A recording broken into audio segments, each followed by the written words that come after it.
기도하겠습니다. 사랑과 은혜가 풍성하신 거룩하신 하나님, 오늘 거룩한 주일을 저희들에게 허락하셔서 주님을 악망하고 사모하게 해주신 것을 감사합니다.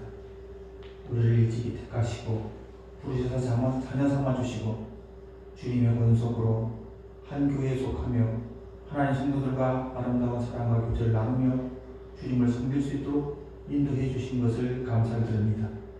그러나 요즘은 코로나19로 인해서 하나님 모이기에 힘써야 할 우리들이 모이지 못하고 가정에서 예배드리는 이들도 있습니다. 건강이 연약하여 아버지 하나님 또 근심 중에 있는 이들도 있습니다. 성령님 역사하시고 도우셔서 강건케 해주시고 모든 두려움과 근심과 염려를 하나님 떨쳐버리고 하나님 더욱더 주님을 악망하고 소망할 수 있도록 주님 인도하여 주시옵소서. 무엇보다도 하나님 코로나19가 속히 진정되어서 빨리 여기서부터 우리가 자유할 수 있게 하시고 온 성도들이 힘차게 모여서 예배하고 찬송하고 함께 교제하고 하나님 떡을 떼며 나눌 수 있는 귀한 하나님 시간들이 올 수 있도록 주님 인도하여 주시옵소서. 하나님 그러나 그렇지 못할지라도 지금 이 상황 속에서도 주님을 악망하는 마음이 더욱 불듯 우리 심령 속에 있게 하여 주시옵소서. 주님을 예배하게 하시고 주님께 영광 돌리게 하고자 하는 뜨거운 마음이 우리 심령 가운데서 날마다 샘솟아 나올 수 있도록 축복해 주시옵소서. 각 가정에서 하나님 이 일로 인해서 하나님 근심하며 기도하고 있는 그 성도들의 간절한 기도를 주께서 응답하셔서 하나님 기쁨과 감사로 이 위기를 잘 지내게 해주시고 또한 아버지 하나님 강건함을 얻어서 주님 앞에 더 큰 영광을 돌릴 수 있도록 인도하여 주시옵소서. 이러할 때일수록 우리 덕진교회가 하나님 더욱더 주님 앞에 온전히 서며 또한 우리를 되돌아보며 하나님 주님을 더 악망하는 아름다운 교회가 될 수 있도록 주님 역사하여 주시옵소서. 우리가 얼굴을 보지 못하고 하나님 거리로는 떨어져 있지만 마음이 온전히 하나 되게 하시고 서로 아름다운 교통을 나눌 수 있도록 주님 축복하여 주시옵소서. 오늘도 성령께서 우리에게 큰 은혜를 함께 하시고 말씀으로 우리 심령을 새롭게 깨우쳐 줄 줄을 믿사옵고 예수 그리스도 이름으로 간절히 기도드렸사옵나이다. 아멘. 하나님의 말씀을 전하겠습니다. 주님의 은혜와 축복이 여러분과 여러분 가정에 충만하게 있기를 주의 이름으로 축원합니다. 트레비스와 캐럿이라는 제목의 글이 있습니다. 트레비스와 캐럿에게 똑같은 칼과 나무 토막이 주어졌습니다. 이 두 아이가 칼로 나무 토막을 열심히 깎았는데 시간이 흐른 뒤에 보니까 너무나 다른 결과가 나타났습니다. 두 아이 중에서 트레비스라고 하는 아이에게는 멋진 배가 만들어져 있었고 이에 반해서 캐럿이라고 하는 아이 앞에는 나무를 깎아 널브러져 있는 쓰레기들만 쌓여 있었습니다. 똑같은 재료를 가지고 뭔가 열심히 나무를 깎으며 애를 썼는데 왜 이런 다른 결과가 나타났을까요?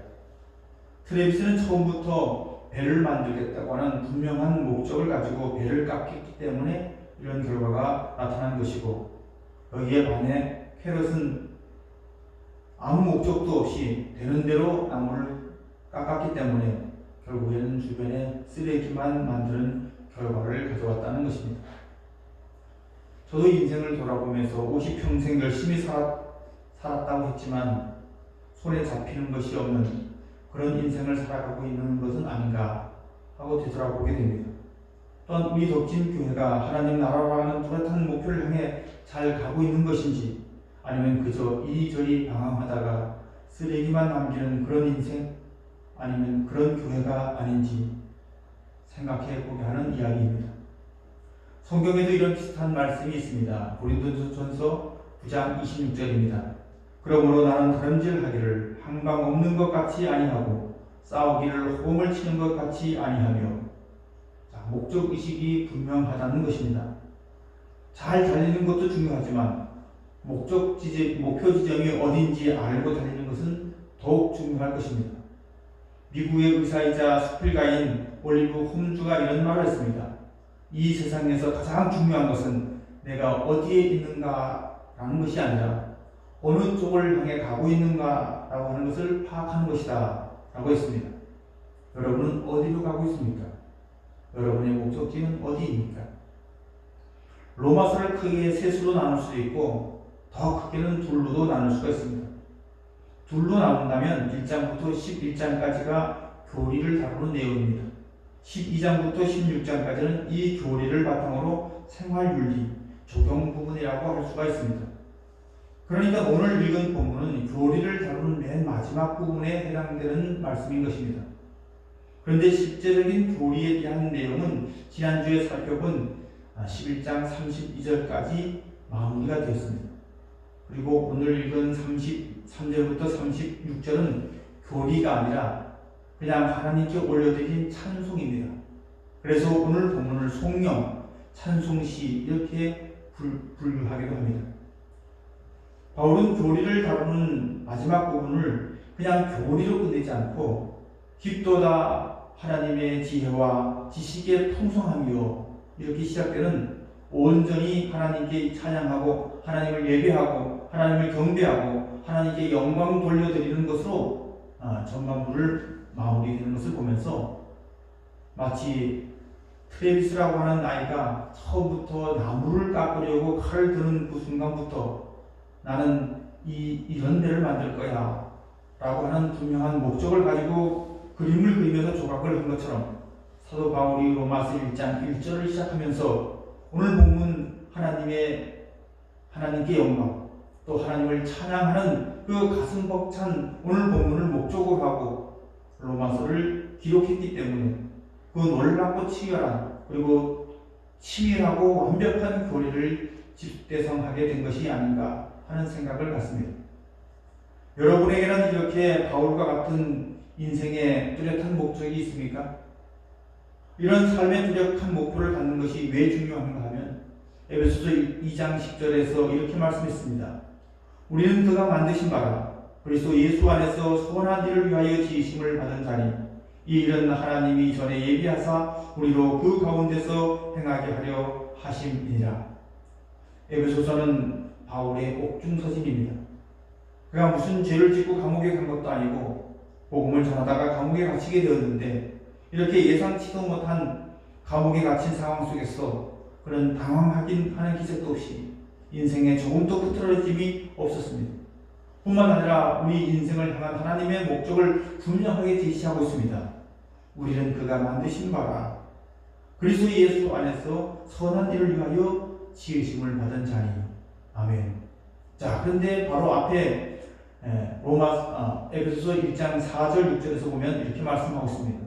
곧 창세전에 그리스도 안에서 우리를 택하사 우리도 사랑 안에서 그 앞에 거룩하고 흠이 없게 하시려고 그 기쁘신 뜻대로 우리를 예정하사 예수 그리스도로 말미암아 자기의 아들들이 되게 하셨으니 이는 그가 사랑하시는 자 안에서 우리에게 거저주시는 바 그의 은혜의 영광을 찬송하게 하려는 것이라. 아멘.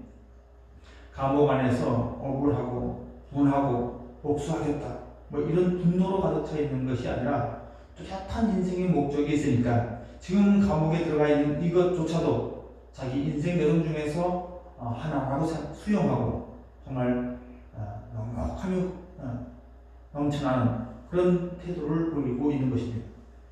한나를 한번 예를 들어보겠습니다. 한나는 부인 여성이었습니다. 자, 이것 때문에 자기 라이벌인 분인나에게 얼마나 수모를 당했던지 사무엘상 1장 6절에서 이렇게 말합니다. 여호와께서 그에게 임신하지 못하게 하심으로 그의 적수인 분인나가 그를 심히 격분하게 하여 괴롭게 하더라. 자, 이럴 때 한나는 분인나에게 복수하려고 하지 않았습니다. 하나님, 내게도 아들을 주셔서 나를 이렇게 무시하는 분인나에게 복수할 수 있는 기회를 주십시오 라고 기도하지 않았습니다. 한나는 이렇게 기도했습니다. 사무엘상 1장 10절 11절입니다. 한나가 마음이 괴로워서 여호와께 기도하고 통곡하며 소원하여 이르되 만군의 여호와여 만일 주의 여종의 고통을 돌보시고 나를 기억하사 주의 여종을 잊지 아니하시고 주의 여종에게 아들을 주시면 내가 그의 평생에 그를 여호와께 드리고 삭도를 그의 머리에 대지 아니하겠나이다. 아멘. 자, 하나님 저에게 아들을 주시면 군인 나에게 멋지게 복수하겠습니다. 이게 아닙니다. 뚜렷한 목적 의식이 있습니다. 왜 아들이 필요한지, 왜 이 아들이 하나님께 영광이 되는지, 하나님 이 아들을 주시면 이렇게 타락하고 혼미한 인족에게 반드시 보탬이 되게 하고 쓰임받는 그런 아들로 키우겠습니다. 하나님은 이런 목적이 있는 기도를 참 기뻐하시는 것입니다. 자, 그럼 우리도 분명한 목표를 가지고 있어야 하지 않을까요? 우리 교회도 분명한 목적을 가지고 그 방향을 가지고 가야 하지 않겠습니까? 이런 목표를 가지고 가기 위해서 우리가 물어야 할 질문이 세 가지가 있습니다. 첫째는 우리에게는 하나님께 영광이라고 하는 목표가 있는가라는 질문입니다. 로마서가 전반부와 후반부 이렇게 둘로 나눠진다면 오늘 본문은 전반부에 대단하게 막을 내리는 구절입니다. 그 중에 맨 마지막 절 36절에서 바울이 이렇게 말씀합니다. 이는 만물이 주에게서 나오고 주로 말미암고 주에게로 돌아가며 그에게 영광이 세세에 있을지어다. 아멘. 자, 바울에게 뚜렷한 목표가 있었기에 그의 인생에서 한 번도 옆길로 새지 않았던 것입니다. 그리고 로마서를 쓸 때도 그 뚜렷한 목표를 늘 염두에 두고 있었기 때문에 기독교 구원론을 집대성할 수가 있었던 것입니다. 이사야 선지자는 이렇게 예언합니다. 이사야 43장 7절입니다. 내 이름으로 불려지는 모든 자, 곧 내가 내 영광을 위하여 창조한 자를 오게 하라. 그를 내가 지었고 그를 내가 만들었느니라. 아멘. 우리가 그냥 대충 만들어진 것이 아닙니다. 그냥 우연히 생겨난 존재가 아닙니다. 우리가 호흡하고 있는 것은 뚜렷한 하나님의 목적, 하나님께서 내가 내 영광을 위하여 창조한 존재라고 하는 바로 그런 존재인 것입니다. 종교개혁자 칼빈의 종교개혁 5대 강령이 있습니다. 첫 번째가 오직 성경, 두 번째가 오직 은혜, 세 번째가 오직 믿음, 네 번째가 오직 그리스도, 다섯 번째가 오직 하나님께 영광입니다. 이 다섯 가지 강령 중에서 오늘 본문에서 바울이 보여주는 것은 오직 하나님께 영광이죠. 종교개혁자 칼빈은 이 오직 하나님께 영광이라는 정신이 얼마나 강렬했던지 칼빈 신학을 하나님의 영광의 신학이라고 부르는 학자들이 많이 있습니다. 그래서 칼빈에 의해서 작성된 제네바 요리 문답에 보면 제일 첫 번째 문답이 인생의 제일 되는 목적은 무엇입니까? 사람을 창조하신 하나님을 아는 것입니다. 답이 이것입니다. 두 번째, 그렇게 말하는 이유가 무엇입니까? 이거에 대한 대답은 하나님께서는 우리에게 영광을 받으시기 위해서 우리를 창조하셨기 때문입니다. 라고 되어 있습니다. 자, 이렇게 요리문답을 하는 이유가 뭘까요? 처음부터 인생의 목적을 알고 시작하자는 겁니다. 그래서 마태복음 5장 16절에서 주님께서 주신 말씀 이와 같이 이같이 너희 빛이 사람 앞에 비치게 하여 그들로 너희 착한 행실을 보고 하늘에 계신 너희 아버지께 영광을 돌리게 하라. 자, 왜 우리가 착하게 살아야 합니까? 구원받기 위해서가 아닙니다. 하나님께 영광을 돌리기 위해서입니다. 우리가 베풀고 넉넉하고 배려하는 삶을 살아야 하는 이유도 역시 하나님의 영광을 위해서입니다. 우리가 구제하고 장학금 주고 청년들을 키우게 하는 것도 하나님의 영광을 위해서 그렇게 하려는 것입니다. 우리는 늘 이 하나님의 영광을 위해서 이것을 잊지 말아야 할 것입니다. 교회는 구제기관도 아니고 봉사기관도 아니고 학교도 아니고 무슨 장학기관도 아닙니다. 하나님의 영광을 위하여라고 하는 이 목표가 없다면 교회도 구제기관으로 전락할 수가 있고 성도들의 행하는 행위가 자원봉사에 지나지 않게 될 것입니다. 여러분에게는 하나님께 영광이라고 하는 분명한 목표가 있습니까? 우리 교회는 정말 하나님께 영광 돌리기 위해서 모이는 교회입니까?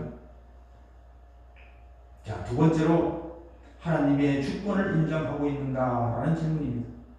오늘 보면 36절을 다시 봅니다.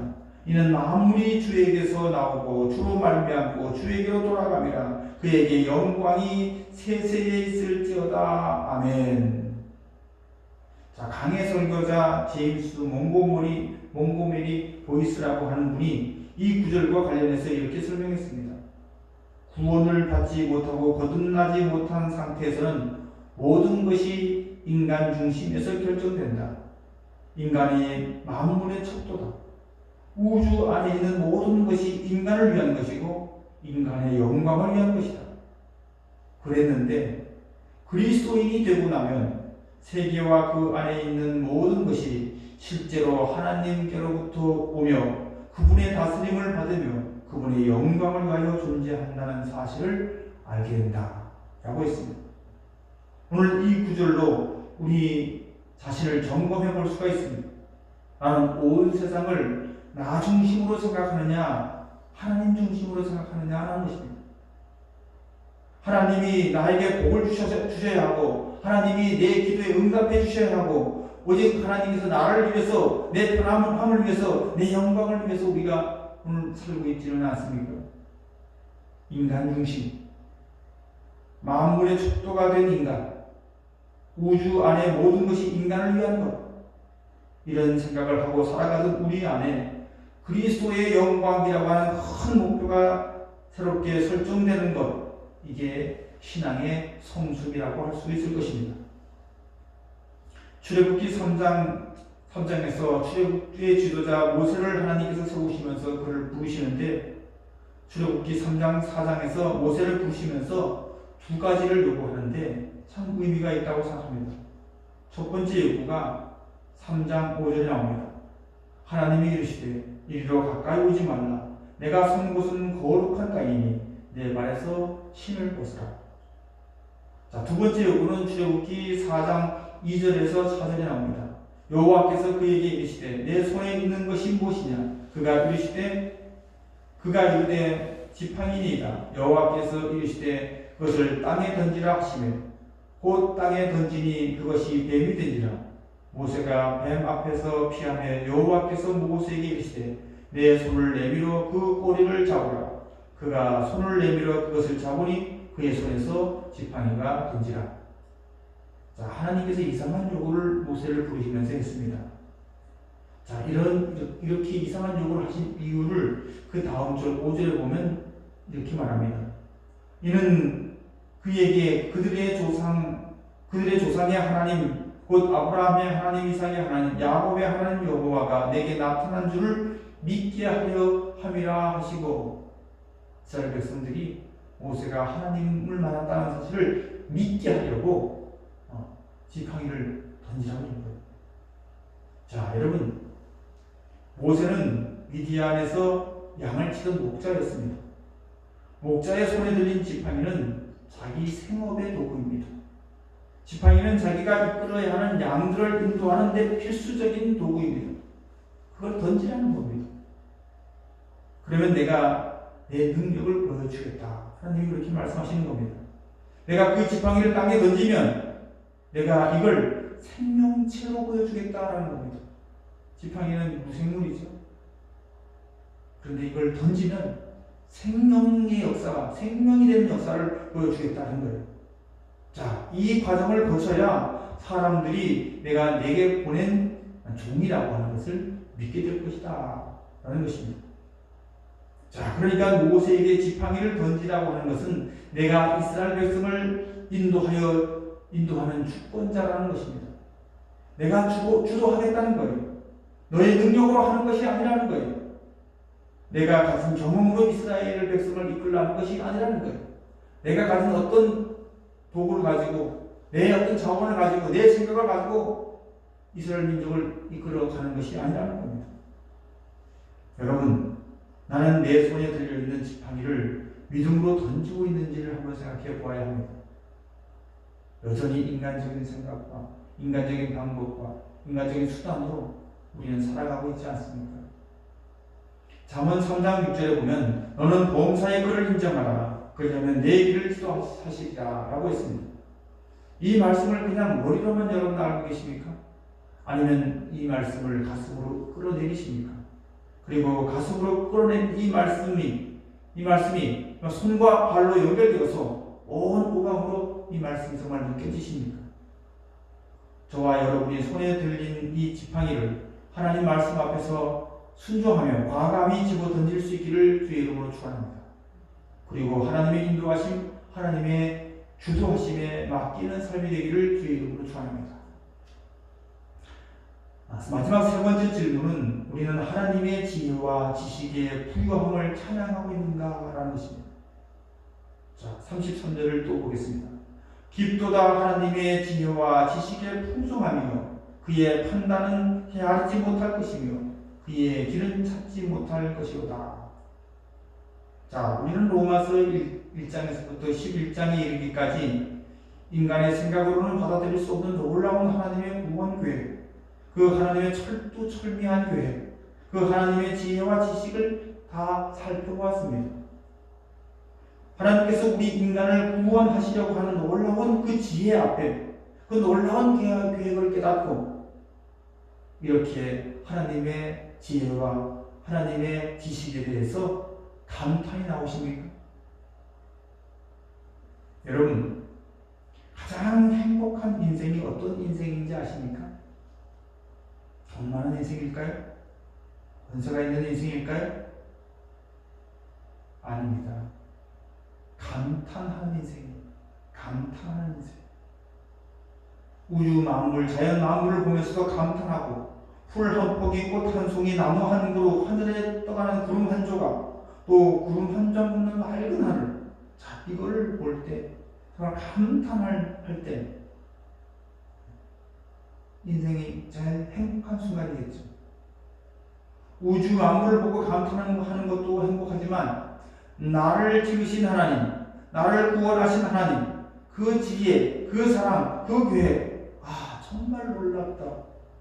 이 찬양이 우리에게 있기를 바랍니다. 그걸 감탄하는 사람이 행복한 거예요.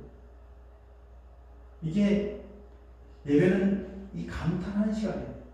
하나님이 나를 구원하신 것, 하나님이 나를 지으신 것, 하나님이 나를 보내신 것, 하나님께서 나를 여기 살게 하신 것, 하나님께서 나를 여기 예배하게 하신 것, 감탄하는 순간입니다. 야고보서 1장 5절에 보면 이렇게 말씀하고 있습니다.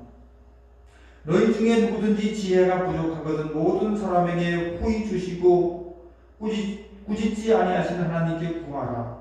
그리하면 주시리라. 여러분은 하나님의 지혜에 감탄하고 있습니까? 그러면 그 지혜를 구할 수 있기를 바랍니다.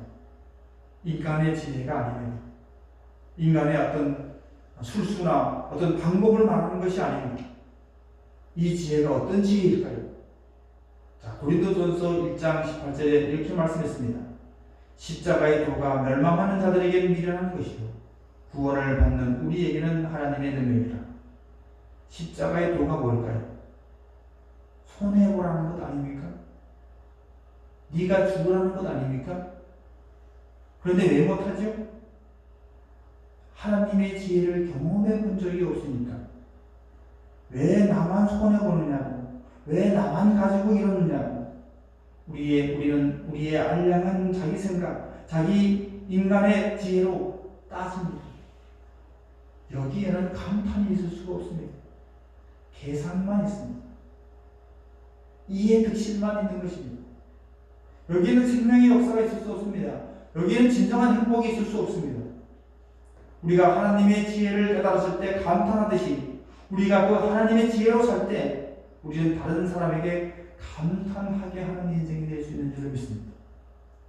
그게 하나님의 영광이죠.